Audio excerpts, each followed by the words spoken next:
Here's my report on that stakeout, sir. Thank you.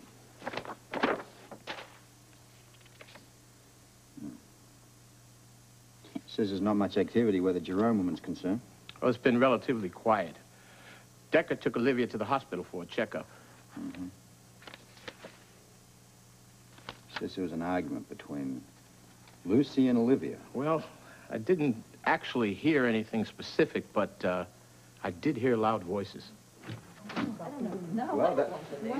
Hi. Hi. Sorry to interrupt. Oh, Katherine wanted to go over all the plans for the party with you, and you can put in your 2 pence worth if you like. You do it. Don't you want to share in the blame? Just the glory. Yeah. Look, sweetie pie, you know as well as I do that you're one of my favorite people in the whole wide world. better be. But in the meantime, I have this place called the police department, and I'm responsible for it, and I have to run. Where you go every day. Yeah, when but you it's leave only the temporary. Don't worry, I'm going to give it up soon. Okay. Bye-bye. Bye. Where were we? We were running over the Olivia file. Yeah. Well, what about Olivia? Don't you have something more pressing to do? No, that can wait. What about Olivia? Thank you, much, I'm Charlotte. afraid. We'll be fine. Thank you. Okay, sir. What is it? There was an argument. Big deal. Between who? Lucy and Olivia. Well, then they could have been arguing about the diamonds, or that Lucy found out Olivia had broken into her apartment. You're reaching. Oh, you tell me why else those two ladies would be arguing. Come on. You're still flogging this dead horse here. It's not a dead horse to me. I absolutely believe that Daniel Lund is tied up with those diamonds somehow, and Olivia's bail. This might be a good time for me to remind you that you're no longer the acting police commissioner in this town. I'm aware of that. You did a fine job in my absence, but I'm no longer absent. Okay, you're telling me just to walk away and smile at it. I'm telling you to drop this obsession. I think we need to get over No, this. I'm sorry. This is affecting me and my child, and I don't like to be given orders. Is that what I'm giving you, orders? What would you call it if you told me to back off and you can handle it? What would you call that? Well, I'd call it a suggestion. You don't have a score to settle with Olivia. You've got a bad memory. You forget that she tried to kill Katherine here. And do you forget that she terrorized your child and me? I think you know how important that is to me. No. Sometimes I wonder about that. Well, wonder this. As of right now, I give you my personal guarantee that she won't bother you anymore. So drop it.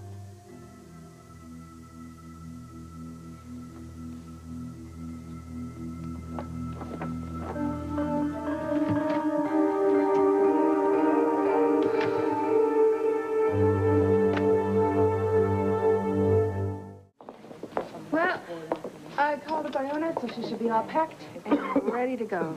Iona's been ready since the day she was born. Commissioner Scorpio, I don't really know exactly how to say this, but I just would like to apologize very much for everything I've done and all the trouble that I've caused you. Like almost getting us both killed. Oh, let's forget it. No, let's not forget it. Olivia, your apology, pathetic as it is neither believable, much less acceptable. Now, you may have taken Colton in with your baby doll act, but that's where the fantasy ends.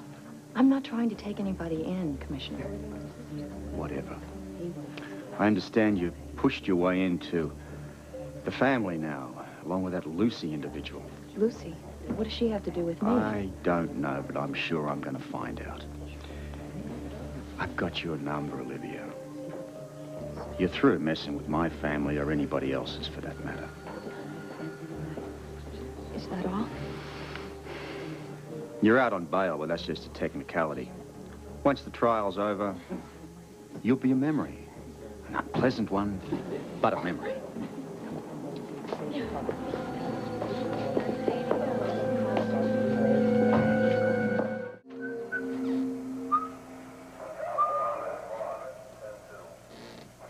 How about a truce?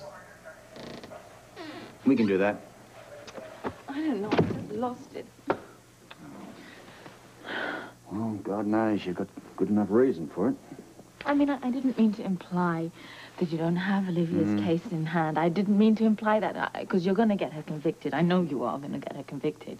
Well, I can always listen to a bit of good advice. No. Not from me. I'm too prejudiced. Look, I think, well, I hope you know that the threat that Olivia poses to you and Robin is very important to me, Anna. I'm just so impatient about it all. Well, I know. It drives me crazy, too. Really. Yeah. It drives me a bit crazy myself. I know the system isn't much, but you've got to give it a chance. It didn't work for Duke. Well,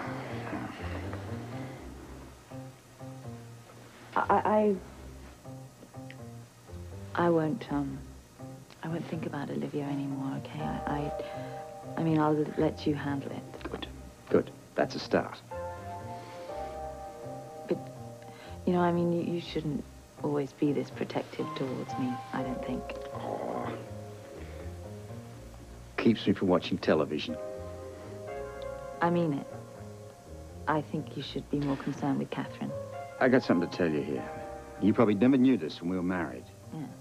But Uncle Bob here does two things at once. Well.